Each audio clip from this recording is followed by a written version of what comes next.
உலக மக்கள் எல்லோருக்கும் வணக்கம். இது உங்கள் சுபிக்ஷா டிவி. இந்த சுபிக்ஷா டிவி மூலியமாக நான் உங்கள் ஜி கோபால் பேசுகிறேன். இன்னைக்கு நான் பேசக்கூடிய தலைப்பு என்னன்னா, 4 கிரகங்களுடைய பெயர்ச்சி ஜூலை மாதத்தில் நடக்கிறது.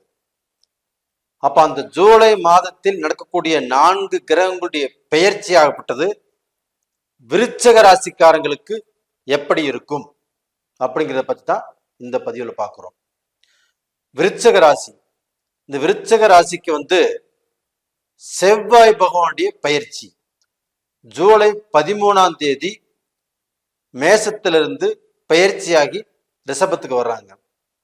இது போக சுக்கிர பகவான் ஆகப்பட்டது மிதுனத்திலிருந்து 7ஆம் தேதி ஜூலை 7ஆம் தேதி பயிற்சியாகி கடகத்துக்கு வர்றாங்க.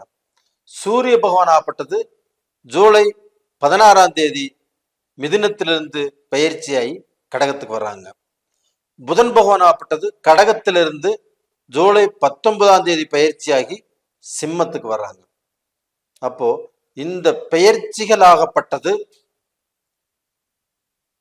நம்மளுடைய விருச்சக ராசிக்கு எப்படி இருக்கும்? இப்ப விருச்சக ராசி அப்படின்னாவே காலபுருஷ தத்துவத்தில் 8வது ராசி. அப்ப இந்த 8வது ராசி அப்படிங்கிறதுனால அவர்களுடைய நிலை எப்படி இருக்கும் அப்படின்னா, எதையுமே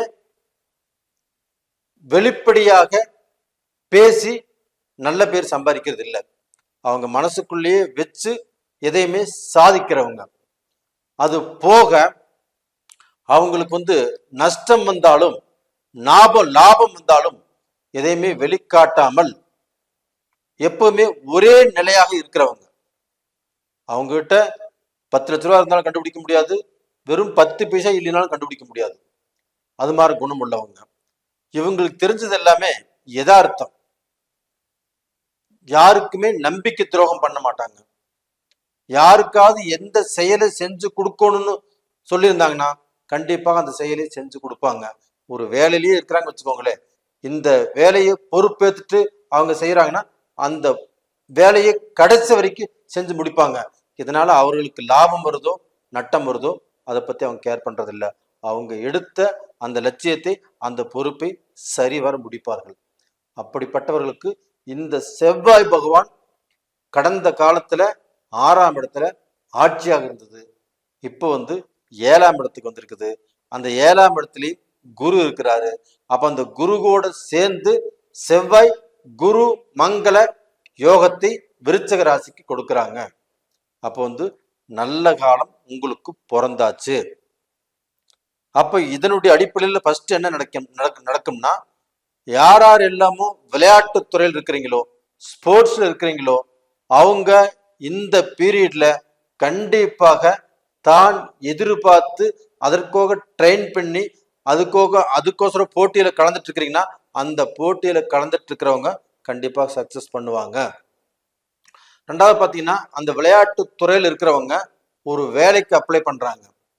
இந்த ஸ்போர்ட்ஸ் வச்சு கண்டிப்பாக இந்த பீரியட்ல அவங்களுக்கு கண்டிப்பாக வேலை கிடைக்கும். இதுல எந்த மாற்றங்கிறது இல்லை. ஏன்னா குரு மங்கள யோகம் அந்த ராசியவே பார்க்கறதுனால கண்டிப்பாக இந்த செவ்வாய் பகவானுடைய அனுகிரகமும் அந்த ராசியவே பார்க்கறதுனால கண்டிப்பாக உங்களுடைய வாழ்க்கையில ஒரு அற்புதமான டைம். இந்த நேர காலத்தை நீங்க என்னைக்கும் மறக்காத அளவுக்கு உங்களுடைய வாழ்க்கையில ஒரு நல்லதை எதிர்பார்க்க போகிறீர்கள். அப்போ ஸ்போர்ட்ஸ்ல சக்சஸ் பண்ணுவீங்க. உங்களுக்கு வேலை வாய்ப்புகள் கண்டிப்பாக கிடைக்கும். வேலையில யாராருக்கு எல்லாமே ப்ரமோஷனை எதிர்பார்த்து அந்த ப்ரமோஷன் தடைபட்டிருக்குதோ இந்த காலகட்டத்துல நீங்கள் எதிர்பார்க்கக்கூடிய அந்த ப்ரமோஷன் ஆகப்பட்டது உங்களுடைய கைக்கு வரும். அதற்கு இடைஞ்சலாக இருக்கிறவங்க விலகி போவாங்க. 2வது பாத்தீங்கன்னா, உங்களுக்கு வர வேண்டிய ப்ரமோஷன் நம்மளுக்கு வரல, நம்மளுக்கு கீழே உள்ளவங்களுக்கு அந்த ப்ரமோஷன் போயிட்டு இருக்குது அப்படின்னு நீங்க நினைச்சு வருத்தப்பட்டு இருந்தா கூட அது நடந்தாச்சு. இந்த பீரியட்ல உங்களுக்கு வர வேண்டியது கண்டிப்பாக வந்து சேரும். இதன் மூலியமாக உங்களுக்கு ஒரு திருப்தி, ஒரு சந்தோஷம், ஒரு மன நிறைவு கிடைக்கும். உங்களுக்கு சம்பள உயர்வு கிடைக்கும். உங்களுக்கு ப்ரமோஷன் கிடைச்சு அதன் மூலியமாக ஒரு நல்ல திருப்தி அடைய போறீங்க.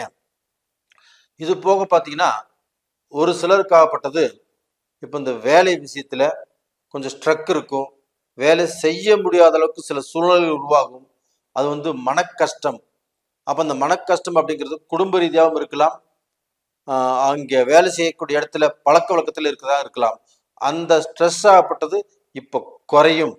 அதற்கு காரணமாகப்பட்டது உங்களுக்கு வந்து 7ஆம் இடத்து அதிபதி 8ஆம் இடத்துல இருந்து அந்த சுக்கிர பகவான் ஆகப்பட்டது 9ஆம் இடத்துக்கு பாக்கியஸ்தானத்துக்கு வர்றாங்க. அப்போ உங்களுக்கு 7ஆம் இடத்து அதிபதி 9ஆம் இடத்துக்கு பாக்கியஸ்தானத்துக்கு வர்றதுனால ஃபர்ஸ்ட் நடக்கக்கூடிய காரியம் என்னன்னா, உங்களுடைய குடும்பங்கள்ல சுபகாரியங்கள் கண்டிப்பாக நடக்கும். அப்ப டோட்டலா பாத்தீங்கன்னா இந்த சுக்கிர பகவானுடைய ஆதிக்கம் என்னன்னா சுப விரைச்சல்களை கண்டிப்பாக கொடுக்கும். அப்ப அந்த சுக்கிர பகவான் இல்லைனாவே கண்டிப்பா உங்களுக்கு திருமணம், நல்ல விஷயங்கள், நல்ல காரியங்கள் நடப்பதில் சோதனைகள் உருவாகும். அந்த சுக்கிர பகவான் நல்ல ஸ்தானத்துல இருக்கிறாங்கனாவே உங்களுக்கு அந்த சுபகாரியங்கள் கண்டிப்பாக சிறப்பாக நடக்கும். அப்ப இந்த காலகட்டத்துல நீங்க வந்து திருமணம் சம்பந்தப்பட்ட பேச்சுக்கள் பேசலாம். கடந்த காலத்துல யாராருக்கு எல்லாமே திருமணம் தடைபட்டுச்சோ அந்த தடைகள் நிவர்த்தியாகி இந்த காலகட்டத்துல அந்த சுக்கிர பகவானாலையும் அந்த குருவும் செவ்வாயும் உங்களுடைய ராசிக்கு 7ஆம் இடத்துல இருந்து உங்களுடைய ராசியை 7ஆம் பார்வையாக பார்க்கறதுனாலையும் இந்த சூழ்நிலைகள் கண்டிப்பாக திருமணங்கிறது உங்களுக்கு நடக்கும். அது வந்து மிஸ் ஆகவே ஆகாது. திருமணத்துக்கு காத்துட்டு இருக்கிறவங்க மாப்பிள்ளை பார்க்கலாம், பொண்ணு பார்க்கலாம், எது பார்த்தாலும் கண்டிப்பாக நல்லபடியாக நடக்கும். நீங்க கண்டிப்பாக நான் பொண்ணு பார்த்து எனக்கு பொண்ணு கிடைச்சிருச்சு, நான் மாப்பிள்ளை பார்த்து எனக்கு மாப்பிள்ளை கிடைச்சிருச்சு, எனக்கு கடந்த காலத்துல திருமணங்கள் தடுங்கலாக இருந்தது, இந்த பீரியட்ல பொண்ணு பார்த்தோம் எனக்கு கரெக்டா அமைஞ்சது அப்படிங்கிற விஷயத்துல நீங்க கமெண்ட்ஸ்ல கண்டிப்பாக எழுதத்தான் போறீங்க. இது நடக்கத்தான் போகிறது. அப்ப இது மட்டும் இல்லைங்க, உங்களுக்கு வந்து இப்போ விருச்சக ராசியில பிறந்தவங்களுக்கு வந்து புத்திர பாக்கியம், நிறைய பேருக்கு வந்து குழந்தை செல்வம், அந்த குழந்தை பாக்கிய குறை, அந்த குழந்தை பாக்கியத்துக்கு தடை, அந்த குழந்தை பாக்கியமே ஒரு தோஷமா இருக்குன்னு வச்சுக்கோங்களேன், அந்த தோஷங்கள் கண்டிப்பாக நிவர்த்தியாகும்.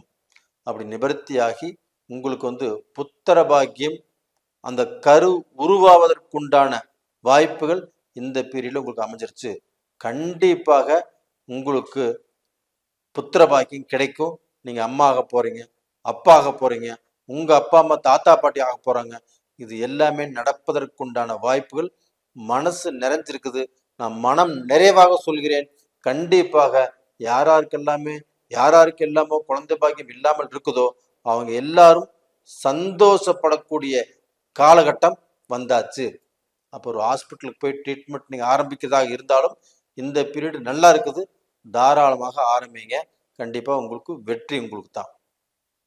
இது போக படிக்கக்கூடிய மாணவர்களுக்கும் கண்டிப்பா நல்லா இருக்குது. அவங்க காலேஜ் போறது, இல்லை வெளிநாட்டுக்கு போறது, வெளிநாட்டு வேலைக்கு போறது. அப்ப அந்த வெளிநாட்டுல போய் வேலை செய்யலாமான்னா தாராளமாக செய்யலாம். வெளிநாட்டுல போயிட்டு நான் வேலைக்கு சேரலாமான்னா தாராளமாக செய்யலாம். அப்போ இந்த பீரியட்ல தடை இல்லாமல் நீங்கள் செல்வதற்குண்டான வாய்ப்புகள் இருக்கிறது. அது போக இந்த விருச்சக ராசியில அவங்களுடைய மக்களால, இப்போ ஆண்னாலும் சரி பெண்ணாலும் சரி, நிறைய பேர்த்துக்கு வந்து என் பையனுக்கு வேலை கிடைக்கல, என் பையன் வெளிநாட்டில் இருக்கிறான், சரியா வேலை அமையல, இந்த டயத்துல வேலை அமையுமானா கண்டிப்பாக அமையும். அப்போ என் பொண்ணுக்கு வந்து வெளிநாட்டில் இருக்கிறோம், வெளிநாட்டில் நாங்கள் வாழ்ந்துட்டு இருக்கிறோம், என் பொண்ணுக்கு வேலை கிடைக்குமானா கண்டிப்பாக வேலை கிடைக்கும். அப்போ அந்த கிடைச்ச வேலையில சில சங்கடங்கள் சலிப்புகள் இருக்குது, தீருமானா கண்டிப்பாக தீரும். கண்டிப்பாக நீங்க நல்லா இருக்க உண்டான வாய்ப்புகள் வந்தாச்சு. அப்போ வந்து நீங்க எதை பத்தியும் கவலைப்பட வேண்டாம். நீங்க வந்து முற்போக்கு சிந்தனை, நாளைக்கு நம்ம நல்லா இருப்போம், நல்லது நடக்கும் அப்படின்னு நினைச்சிட்டு ஒவ்வொரு ஸ்டெப்பை எடுத்து வைங்க, கண்டிப்பா நல்லா இருப்பீங்க. நேர்களே, இந்த பதிவு பிடிச்சிருக்குன்னு நினைக்கிறேன். பிடிச்சிருந்தா லைக் பண்ணுங்க. இது போக இப்ப இந்த சமயத்துல வந்து உங்களுக்கு கூடாதது எது அப்படின்னா, உடல் ரீதியாக சில பிணைப்பிடைகள் வருவதற்குண்டான வாய்ப்பு இருக்குது. நரம்பு சம்பந்தப்பட்ட பிரச்சனை வரும், இல்லை எலும்பு சம்பந்தப்பட்ட பிரச்சனை வரும். இந்த பிரச்சனைகள் வந்தாலும் அது வந்து உங்களுக்கு பெருசு பண்ணாது. காரணம் வந்து அந்த குரு பகவானும் செவ்வாய் பகவானும் உங்களுடைய ராசியை லக்னத்தை பார்க்கறதுனால உங்களுக்கு அந்த பிரச்சனைகள் வரும், வந்தாலும் பெருசு பண்ணாது, தைரியமாக இருங்க. நேயர்களே, உங்களுடைய ஜென்ம ஜாதகத்தில் நடக்கக்கூடிய தசா புத்திகள் சாதகமாக இருக்குதா பாதகமாக இருக்கிறதா அப்படின்னு நீங்க பார்த்து தெரிஞ்சுக்கோங்க. கீழே 2 நம்பர் கொடுத்துருக்குறோம், கான்டாக்ட் பண்ணுங்க. உங்களிடமிருந்து விடைபெறுவது உங்களின் ஜி கோபால். நன்றி, வணக்கம்.